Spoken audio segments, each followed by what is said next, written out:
Hey guys, I will show you today how to change one of the air vents in Audi TT Mk2.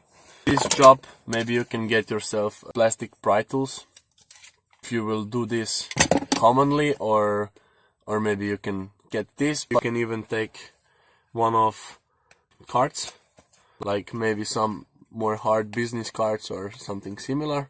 If you want to fix one of the broken things in this air vent, if they don't move properly, it's just easier if you take the whole thing out and then repair it. Or maybe you want to remove it and place some measuring boost control in here for your turbo or something fancy. Just push it in between here and try to pry it out a little bit, and then do it below again, and then try to pry it out a little bit, and then on this side, and then keep pushing it out, so on each side a little bit.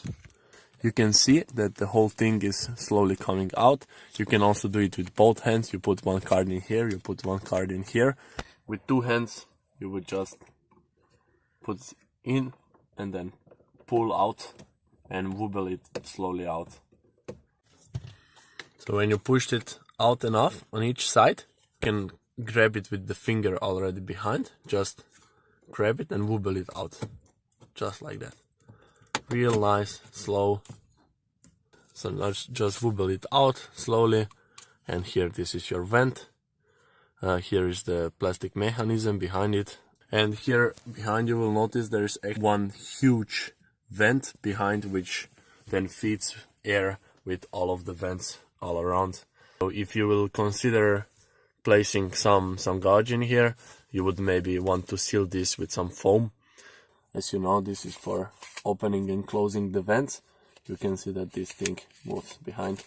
So, but this is actually okay. My problem is actually that one of these guys fell out, so I cannot really move this. And this is actually because I have put one phone holder on these plastic things in it, and that's why it broke it. Well, silly me. Maybe some of the car designers could finally build in case or holder for the phone, because most of the people use mobile phones for navigation, I guess, and no one uses actually Audi navigation or whatever similar to it. People like to have phones somewhere on the dash, so maybe consider this, Audi. Okay, that's it. Actually, I'm going to fix it and then I will put it back. So you put it back the same way you took it out, of course. So you just push it in all the way in, and then that's it.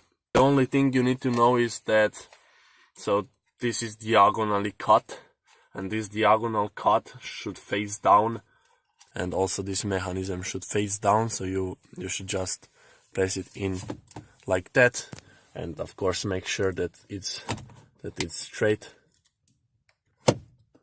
just like that. When it clicks in place, it's good to go. So now it's working again. You can open and close it, and that's it. It's very simple job. I mean, why would you pay $100 for someone to do it when you can really do it at home with a business card? Thanks for watching, guys, and see you next time.